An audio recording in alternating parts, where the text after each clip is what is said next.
Asa an yab'atsaka rabbuka maqaman mahmuda.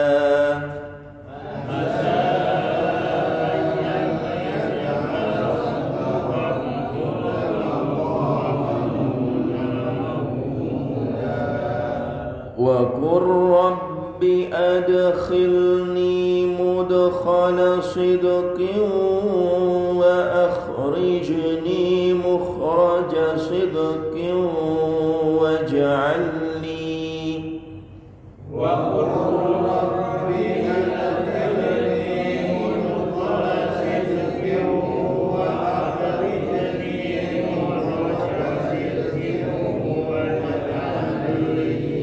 waj'alni min ladunka sultanan nasira.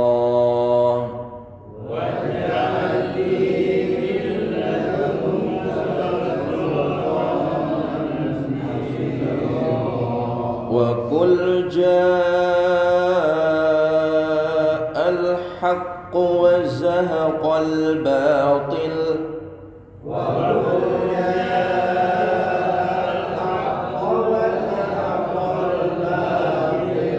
Innal batila kana zahuqa.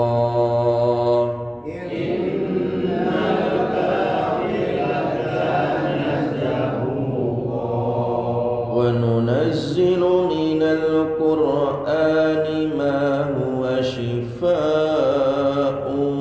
wa rahmatun lil mu'minin.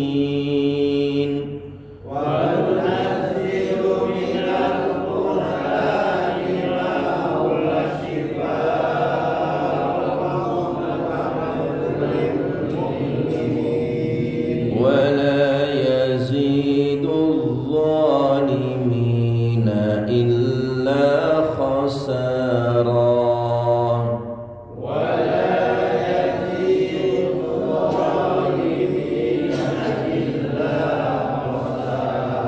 وإذا أنعمنا على الإنسان أعرض ونأى بجانبه.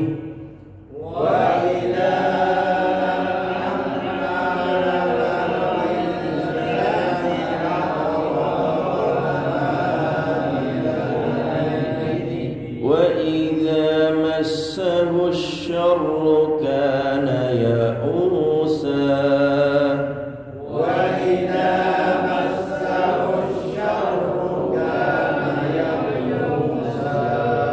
كل يعمل على شاكلته.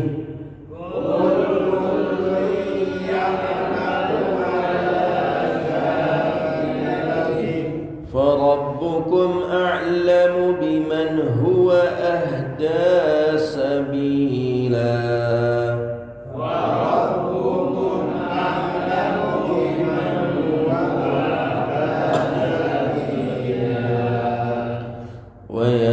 ويسألونك عن الروح.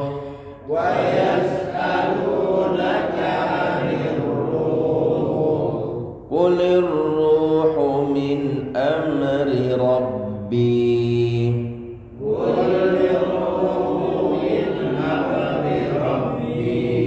وما أوتيتم من العلم إلا قليلا.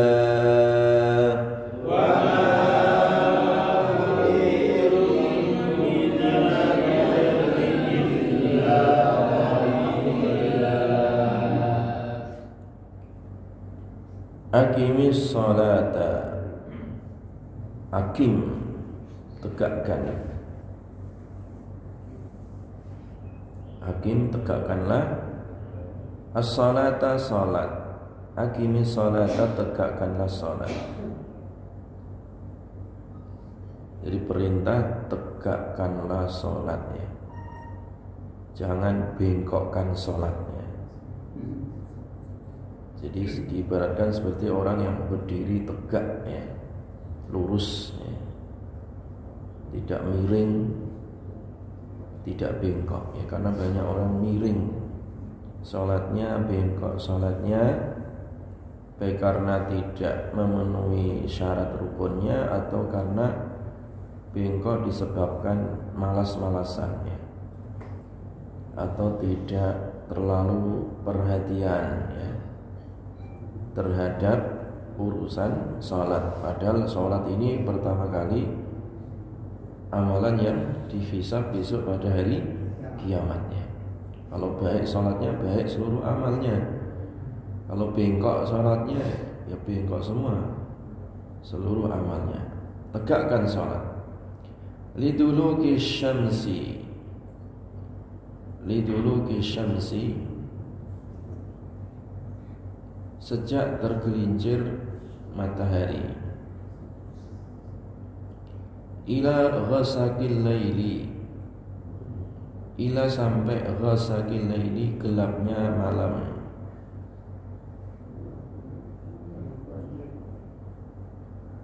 Wa Qur'an al-fajri, dan Quran di waktu fajar. Jadi dari matahari tergelincir sampai malam, kemudian sampai fajar, subuh ya. Baca Quran maksudnya sholat di situ ya.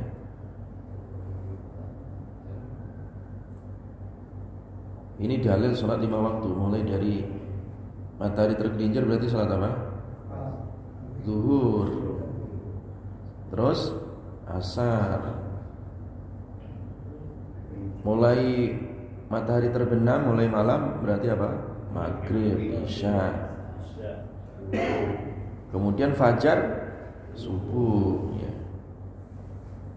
Nah, ini perintah tegakkanlah sholat 5 waktu itu. Mulai dari matahari tergelincir berarti zuhur, asar ya.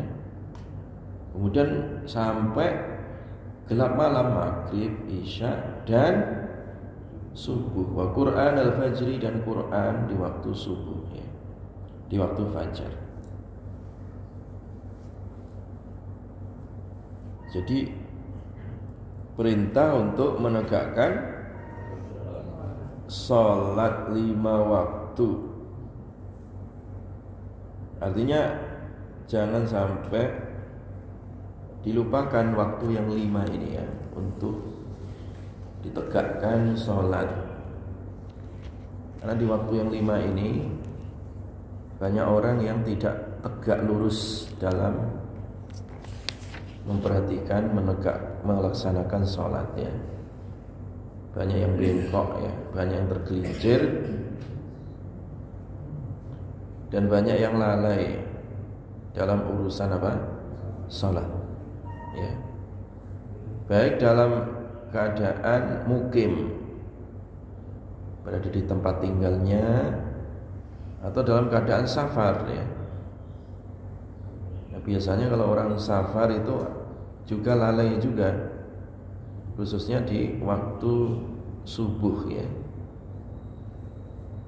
Hampir kalau orang safarnya naik bis ya, atau naik kereta atau naik pesawat, itu yang kurang perhatian terhadap sholatnya, itu akhirnya sholat ya bablas begitu, lewat begitu saja, tidak ditegakkan ya, karena ketiduran atau karena alasan nggak ada air atau alasan malas, dan banyak itu ya.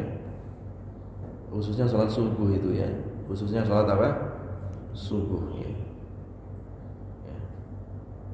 Jadi ayat ini perintah untuk menegakkan sholat. Kalau tegak sholatnya ya tegak hidupnya ya. Kalau bengkok sholatnya ya bengkok hidupnya ya. Jadi di surat yang lain juga dijelaskan, fa khalafa min ba'dihim khalfun adha'us shalah wattaba'us syahawat. Jadi datang generasi setelah mereka itu orang-orang yang melalaikan atau menyia-nyiakan sholatnya. Nah, karena tidak perhatian, orang tuanya nggak perhatian masalah sholat anak-anaknya ya. Demikian juga masyarakatnya tidak perhatian terhadap tetangganya yang tidak sholat ya. Yang terjadi apa? Akhirnya mereka dikendalikan oleh kepentingan syahwat hawa nafsunya ya. Sehingga terjadilah perkara-perkara yang menjatuhkan dirinya di dalam kemungkaran ya. Jadi orang itu kalau udah nggak sholat, di dalam dirinya itu tidak ada benteng pertahanan, karena benteng pertahanan yang paling ampuh di dalam diri kita ini sholat. Setan yang 24 jam ingin menyerang ya, ingin merusak manusia, ingin menggoda manusia, itu setan mencari celah ya, mencari celah. Kalau di dalam dirinya tidak ada benteng sholat ini, gampang dijebol ya, gampang dirasuki, dikendalikan oleh kepentingan-kepentingan apa? Setan. Jadi sholat ini indikator kebaikan seseorang ya, dan kebahagiaan seseorang. Jadi sholat ya, ukurannya adalah apa? Sholat, cari menantu ya. Itu yang paling pertama ditanyakan adalah apa? Sholat ya, jangan keliru ya, kebanyakan orang tanyanya pekerjaannya ya kan, gajinya berapa. Jadi sudah punya rumah, sudah punya mobil atau belum? Nah, itu pertanyaannya nggak perlu ya.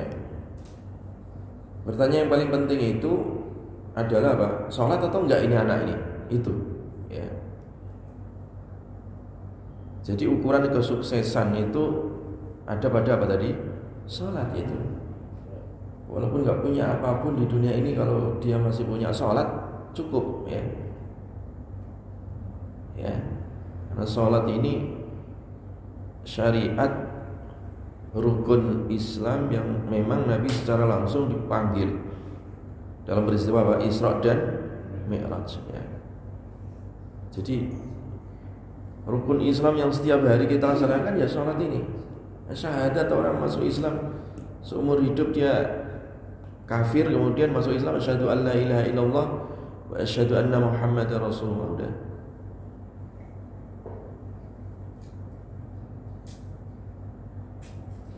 Zakat kalau dia mampu, ada uang, ada harta mencapai nisab ya. Haji kalau dia mampu ya. Iya kan? Yang setiap hari apa? Salat ya. Makanya kalau tidak salat mati, jangan disolatkan ya. Enak saja enggak pernah salat kok. Mati minta diapakan? Disolatkan ya. Yang disolatkan itu adalah orang yang matinya dulunya di dunia dia sholat gitu. Kalau orang nggak pernah sholat sama sekali jamaah, walaupun KTP-nya apa? Islam, jangan disolatkan ya. Kecuali kalau dia, kita tahu dia matinya mengucapkan la ilaha illallah, tapi jarang itu ya, ada tapi jarang ya. Jadi makanya Islam nggak cukup KTP-nya Islam ya. Jadi banyak juga orang yang KTP-nya Islam tapi setiap harinya dia tidak pernah apa? Salat ya. Nah, Muslim itu ciri khasnya adalah apa? Salat. Makanya Nabi mengatakan al-farqu bainana wa bainahum as-shalah. Yang membedakan kita dengan mereka itu salat. Faman taraka faqad kafar. Siapa yang meninggalkan orang enggak pernah salat ya kufur dia ya. Dia bukan seorang muslim. Hati-hati jamaah ya, sholat ini adalah tiang agama. Jadi kalau tidak sholat ya roboh tiangnya ya. Kira-kira kalau di rumah kita ini ada tiang satu saja yang retak, itu khawatir nggak jamaah? Khawatir kalau ambruk kan ya. Buru-buru nggak manggil tukang? buru-buru. Tapi terkadang orang membiarkan aja di rumahnya nggak sholat, dibiarkan aja, padahal itu ambruk itu rumah tangga kalau tidak ada apa?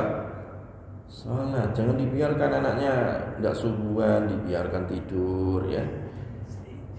Anaknya keluyuran kemana-mana, dibiarkan gitu. Tidak sholat, dibiarkan. Diingatkan. Orang tua itu rata-rata yang diingatkan itu, nak sudah makan belum? Anak itu loh nggak usah diingatkan makan sendiri. Yang diingatkan itu sholat gitu. Masalah urusan perut itu anak-anak itu ya ngerti sendiri om. Otomatis kalau jamnya makan dia akan bunyi perutnya ya. Tapi kalau sholat itu yang sering dilalaikan. Maka orang tua dimanapun anaknya mau berangkat kuliah, mau berangkat sekolah, mau berangkat kerja, pesan paling utama adalah apa tadi? Jangan lupa sholat nak. Nah gitu. Kalau jangan lupa makan mah nanti insya Allah makan sendiri dia mah. Nah itu ya. Jadi tegakkan sholat ayat ini. Jadi tegakkan sholat. Dan orang yang nggak sholat, matinya nggak sholat ya jangan dikuburkan di tempat orang-orang yang sholat ya. Jangan dikuburkan di tempat orang-orang yang kuburan yang biasa dipakai orang-orang yang sholat ya. Penting ini sholat ini dijaga. Jadi tegakkan sholat itu dari mulai tergelincir matahari yaitu waktu zuhur, asar ya, liduluki syamsi, kemudian ila ghasaqil laili sampai terbenam matahari atau gelapnya malam. Dan juga jangan lupa waktu subuh ini, Quran waktu subuh ya. Nah kemudian ayat ini ada penekanan khusus sholat subuh ya. Khusus apa? Sholat subuh dan Quran yang dibacakan di sholat subuh. Inna Quran al-fajri, sesungguhnya Quran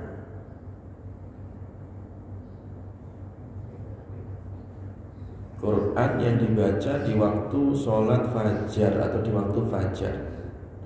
Karena adalah ia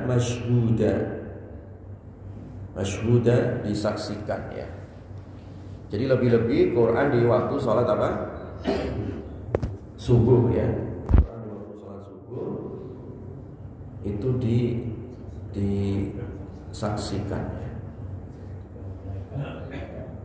Disaksikan oleh siapa? Oleh seluruh hamba-hamba Allah yang suci ya, yaitu para malaikat ya. Para malaikat hadir jamaah di masjid ini, banyak malaikat yang juga ikut hadir ya. Quran di waktu fajar seperti ini ya, itu dihadiri ya, dihadiri. Kira-kira kalau dihadiri itu berarti tanda apa? Tanda kehormatan ya kan? Dihadiri itu berarti tanda apa? Kehormatan. Dan tanda di situ ada kebaikan ya. Jadi disebut di waktu subuh ini dihadiri oleh malaikat masyhuda, disaksikan.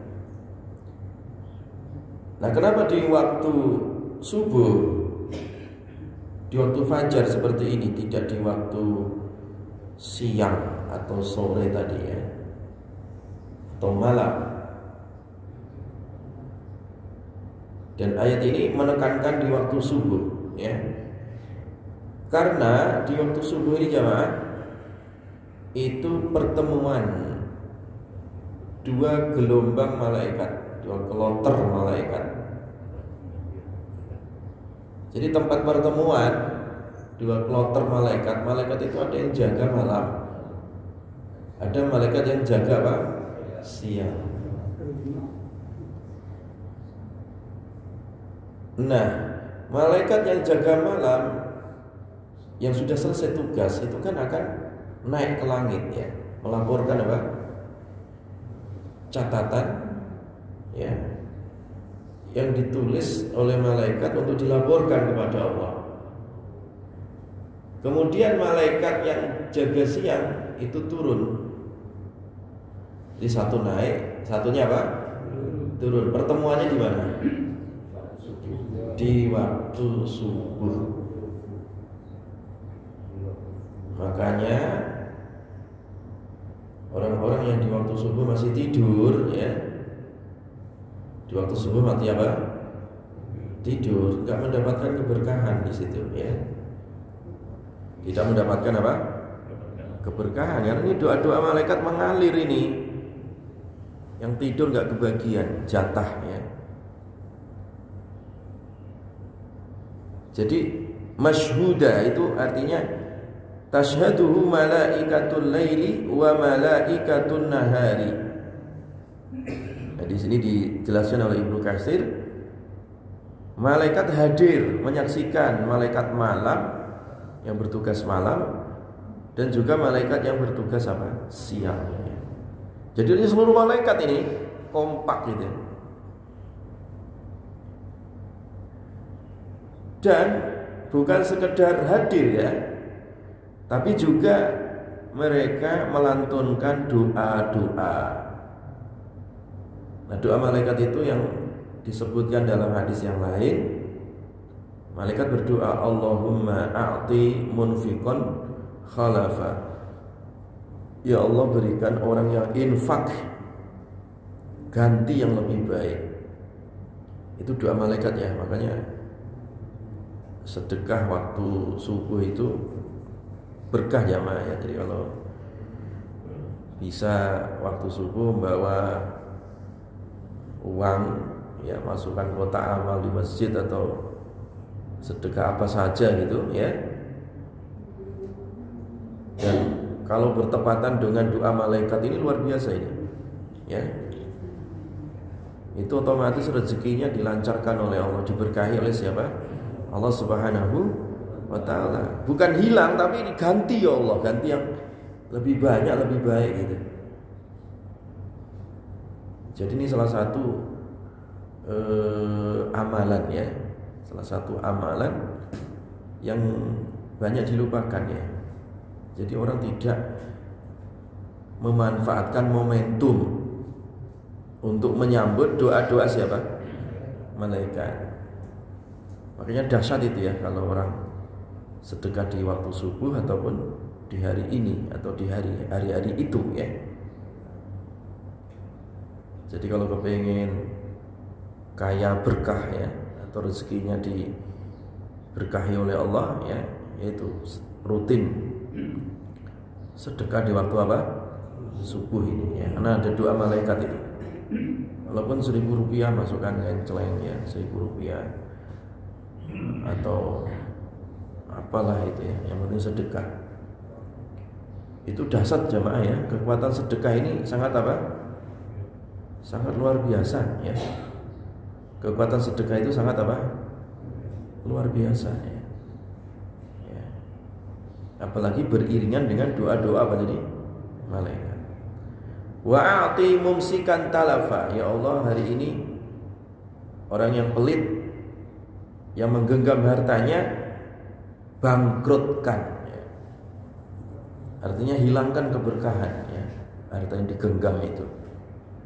Jadi walaupun hartanya banyak kelihatannya, tapi nggak berkah karena memang disumpahi sama malaikat tadi, dilaknat sama malaikat ya. Jadi dari hadis itu kalau bisa jamaah ya, minimal setiap hari kita jangan kosong dari apa tadi? Sedekah apa saja. Walaupun sedekah selembar tisu gitu. Ya. Karena kalau tidak itu disumpahi malaikat itu tiap hari itu. Sumpahi sama malaikat itu. Ciloko, celaka, bangkrut ya. Jadi dilaknat sama malaikat itu. Orang-orang yang pelit ya, orang-orang yang apa tadi? Yang kikir ya, dilaknat oleh malaikat ya. Dan itu di waktu apa tadi? Subuh ya, di waktu subuh. Ya waktu seperti ini sibuknya luar biasa ini malaikat ini. Kalau nampak itu ya sibuk sekali itu. Malaikat itu turun naik itu di waktu apa ini? Sambil berdoa tadi. Jadi kalau seandainya panca indera kita bisa melihat malaikat itu seru itu pagi-pagi seperti ini ya, fajar seperti ini ya. Nah yang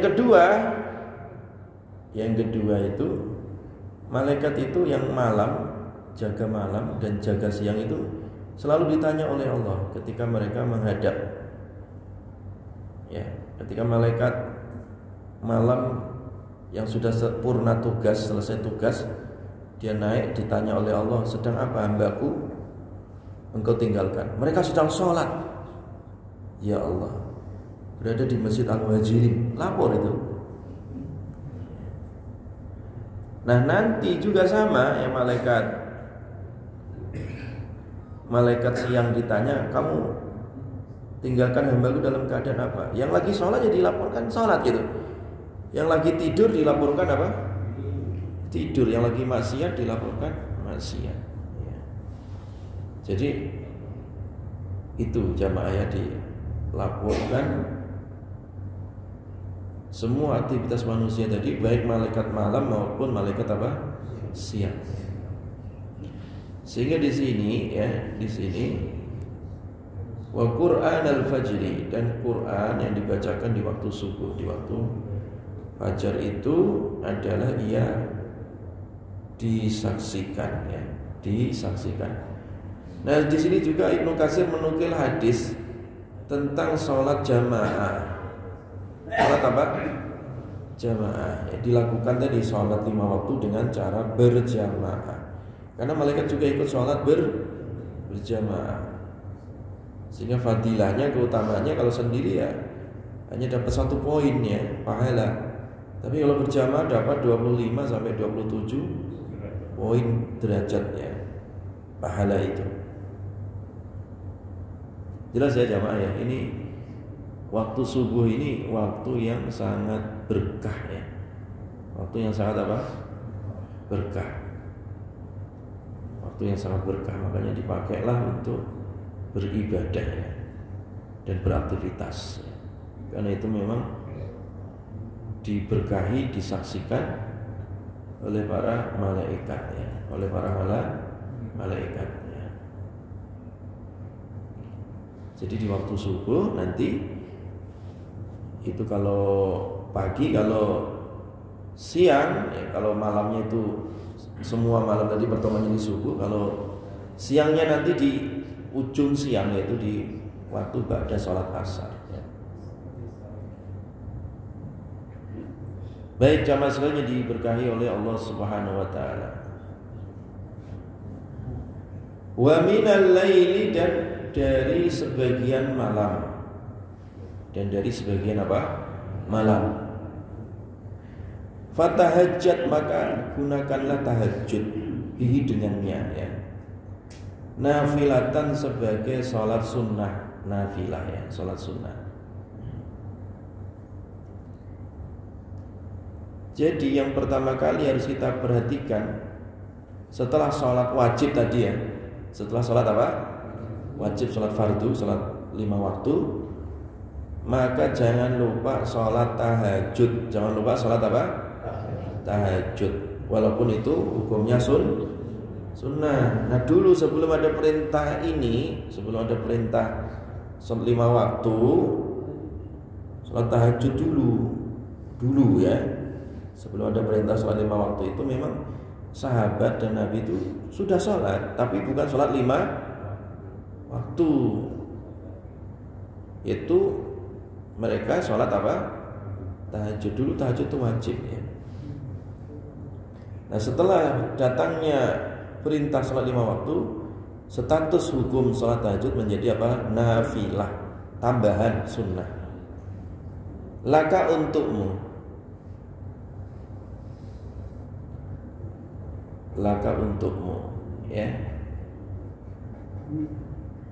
Jadi tambahi sholat 5 waktu itu dengan sholat nafilah, sholat sunnah. Nah sholat sunnah itu banyak. yang menjadi skala prioritas adalah sholat tahajud. Ada sholat duha, sholat rawatib ya, qobliyah, ba'diyah, ya kan, sholat witir, banyak itu ya. Dan sholat-sholat yang lainnya, sholat wudhu ya. Tetapi di sini ayat menegaskan agar kita memberikan perhatian terhadap sholat tahajud. Nah, manfaatnya atau fadilahnya, asa, mudah-mudahan, ayyaba'asaka, membangkitkan engkau, rabbuka, Tuhanmu ya, Tuhanmu membangkitkanmu, maqaman, kedudukan ya, mahmudan, terpuji ya, yang terpuji. Jadi ini perintah untuk Nabi dan juga perintah untuk umatnya ya. Jadi orang-orang yang ahli tahajud ya, orang-orang yang ahli apa? Tahajud itu akan diberikan oleh Allah maqaman mahmuda, kedudukan yang mulia, kedudukan yang mulia. Nah, maqaman mahmuda ini bagi Nabi SAW disebutkan di dalam hadis ya. Maqaman mahmuda ini kedudukan yang luhur atau terpuji bagi Nabi SAW itu adalah syafaat. Adalah apa tadi? Syafaat. Nah, syafaat yang bagaimana? Di situ dijelaskan ya, Pak. Dalam hadis itu Nabi itu besok pada hari kiamat,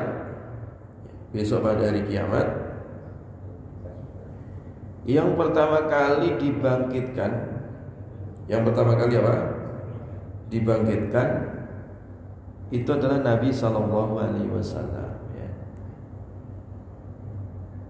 Dan yang pertama kali diizinkan memberi syafaat adalah siapa? Nabi SAW ya. Jadi ketika manusia di mahsyar nanti ya, itu dikumpulkan sejak zaman Nabi Adam sampai nanti kiamat itu, entah berapa miliar manusia dibangkitkan, dikumpulkan jadi satu, tumplek-blek di situ ya, jadi satu dalam keadaan tidak membawa apapun ya, sampai pakaian pun tidak ada ya, sepatu nggak ada dan nggak ada fasilitas. Dan itu lama, sehari 50.000 tahun. Stres nggak itu? Stres orang. Oh, jangankan 50.000 tahun ya, orang itu dikasih simulasi, dilatih ketika haji untuk mabit bermalam di Muzdalifah, itu beratnya luar biasa, Pak. Iya, yang mabit di Muzdalifah itu kan mabit kita itu ya. Kalau orang haji itu atapnya langsung langit, lantainya langsung tanah. Tidak ada tenda, tidak ada kipas angin, tidak ada AC. Malam itu kalau di Mekah, Pak, itu jangan dibayangin kayak di Bogor ya. Di Bogor dingin. Malam itu bisa 25-27 derajat. Di Mekah itu malam itu bisa 40 derajat ya, 37 derajat. Panas. Nafas saja panas loh. Itu baru di dunia itu rasanya itu ya namanya umpel-umpelan ya, orang segitu banyaknya. Kita selonjoran kaki aja susah ya kan ya. Mabit di situ itu rasanya berat itu. Ya, padahal kadang udah pakai karpet ya kan. Masih ada minum ya. Masih disediakan apa? Makan kan gitu. Ada catering makannya. Lah ini di mahsyar nggak ada apa-apa. Nggak ada apapun. Dan bukan 12 jam tetapi berapa tadi? 50.000 tahun. capeknya kayak apa itu ya Allah ya. Ya. Dan belum ada pengumuman. Orang kan suka nunggu apa? Pengumuman kapan berangkat. Ya kan? Kan gitu orang itu ya. Kejelasan itu kan penting. Ini lama ini. Sehingga mereka itu saking nggak betahnya, mereka cari Nabi Adam, cari Nabi Adam. Nabi Adam nyerah. Cari lagi Nabi Nuh, nabi-nabi setelahnya cari untuk minta syafaat ya. Semua para nabi dan rasul itu menyerah itu. Akhirnya mereka datanglah kepada Nabi SAW dan Nabi berdoa memohon kepada Allah untuk disyafaatkan, disyafaati. Dan akhirnya diputuskan. Itulah disebut dengan syafaatul apa? Uzma. Ya. Syafaatul uzma. Yang pertama kali diizinkan siapa tadi? Nabi SAW untuk seluruh makhluk tadi. Itu yang disebut dengan maqamam mahmuda. Maqamam mahmuda. Ya. Nah, bagi umatnya maqamam mahmuda, kedudukan yang terpuji bagi umatnya itu apa? Ya dia mulia di dunia dan mulia di akhirat. Hidupnya berkah itu. Hidupnya apa? Berkah. Ya. Nah, di akhirat nanti dia mendapatkan surga ya. Ya ayuhan nas afshus salam wa at'imut ta'am wa shallu bil laili wan nasu niyam. Hai manusia, sebarkan salam, kemudian sebarkan makanan ya, kasih makan. Nah, kemudian sholatlah malam. Tadkhulul jannah bisalam, kamu masuk surga dengan salam, dengan penuh apa? Kedamaian ya. Dengan penuh apa? Damai hidupnya, damai di akhirat, damai di surga ya. Jadi damai di akhirat, di surga, dan damai di dunia. Jadi makanya kalau kau pengen damai hidupnya ya sholat apa? Tahajud ya. Walaupun banyak masalah ya tetap aja diberikan pertolongan oleh Allah Subhanahu wa ta'ala. Tahajud jadi harus dibiasakan dan harus dikerjasamakan ya. Kalau istrinya bangun duluan ya wudu ya sholat, kemudian bangunkan suaminya. Suami juga sama. Kalau bangun malam wudu sholat, kemudian bangunkan istrinya bareng-bareng supaya bisa sholat apa? Tahajud. Itu dirahmati oleh Allah Subhanahu wa ta'ala. Jadi itu keutamaannya.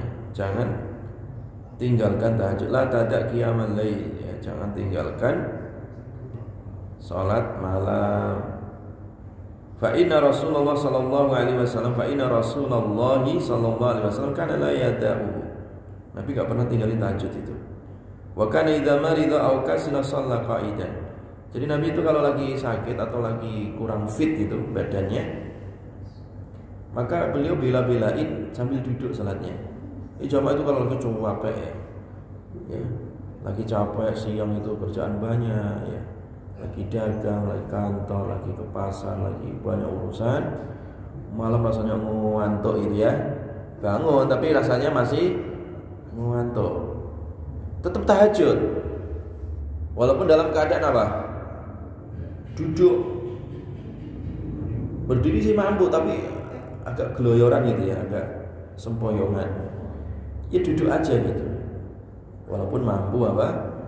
Berdiri, ya. Makanya sholat tahajud itu boleh dalam keadaan apa? Duduk, sambil duduk. Nabi itu kalau lagi, pokoknya Nabi itu nggak pernah ninggalin tahajud sama sekali.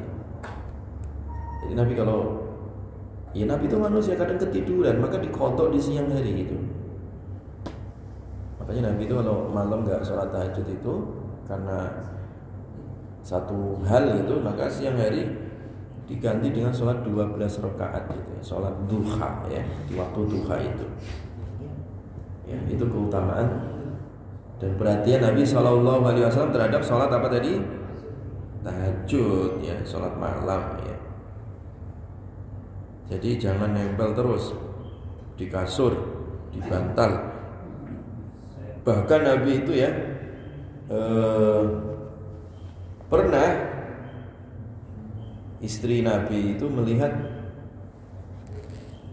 kalau Nabi tidur itu tikar menempel dan ada bekas itu di pipi beliau, di punggung ya. Pokoknya di badan itu ada bekas. Karena tikar ya, bukan kasur, bukan spring bed ya. Pasti kalau orang tidur pakai tikar kan apa? Ada bekas. Ada bekas itu. Nah, istrinya kasihan karena tikar Nabi itu kan satu lapis saja gitu. Oleh istrinya, tikarnya itu supaya empuk diapain?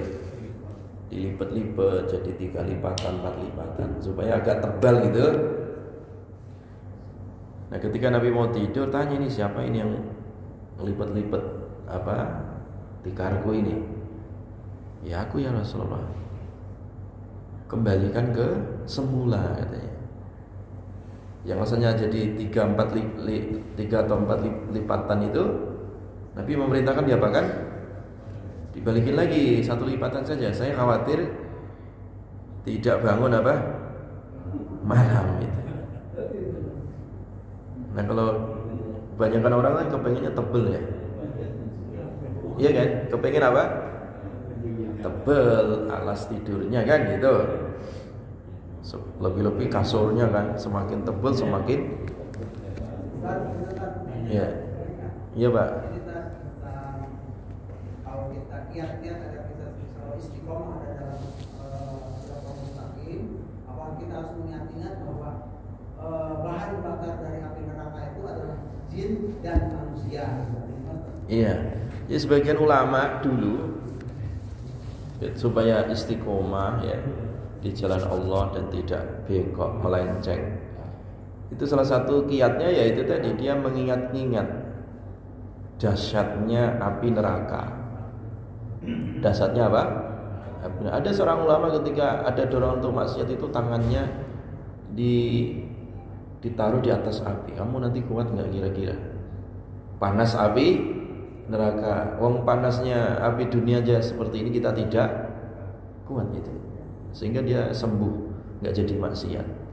Ya sama, supaya kita istiqomah itu kalau lagi males gitu ya. Ingat itu. Ingat satu fadilah keutamaan dan ingat satu ancaman itu. Supaya kita termotivasi semakin semangat gitu. Jadi kalau kemudian lagi maksiat, ingat itu neraka itu. Neraka itu kamu mau nggak jadi bensinnya neraka? Ya, mau jadi pertamaknya neraka kamu, jadi bahan bakar. Ya. Karena bahan bakar api neraka itu bukan pertamak ya kan? Bukan pertalit tapi apa? Manusia. Api yang menyala kalau dikasih bahan bakar kan semakin besar itu, betul nggak? Kalau jamaah bakar sampah itu kasih aja itu bensin atau kasih pertalit kan langsung bus gitu ya. Sama neraka itu. Ketika neraka yang sudah ribuan tahun apinya menyala, kemudian manusia dilempar itu semakin gede itu api. Nah, itu bahan bakar. Bahan apa? Bakar. Siapa bahan bakarnya? Manusia tadi yang nggak sholat, manusia yang ahli maksiat ya. Dan juga batu. Batu apa? Ya batu yang disembah itu. Batu yang dipahat jadi patung, jadi berhala. Batu yang dipakai jimat ya, batu-batu yang didewakan itu bahan bakar api neraka. Iya, orang kafir itu bahan bakar api neraka. Dan batu, maksudnya batu adalah batu yang disembah atau dijadikan sarana apa? Kesyirikan. Ya batu apa saja, batu yang dipahat jadi patung, ya, atau batu yang jadi akik, misalkan yang dikeramatkan ya. Ya bukan berarti kalau kita pakai cincin nggak boleh, boleh aja bapak pakai cincin pakai batu akik, tapi jangan diyakini itu keramat atau itu memiliki tuah atau itu jimat. Kalau yakin pakai batu akik itu jimat, syirik itu ya, tidak boleh. Tapi kalau hanya untuk sekedar apa, batu hiasan ya nggak apa-apa ya, sama ya rumah kita, batu-batu yang dipakai fondasi atau pakai rumah itu bukan bahan bakar neraka, bukan ya. Yang bahan bakar api neraka itu yang jadi sarana apa? Kesyirikan. Wallahu a'lam bishawab. Subhanakallahumma bihamdika asyhadu an la ilaha illa anta astaghfiruka wa atubu ilaik. Assalamualaikum warahmatullahi wabarakatuh.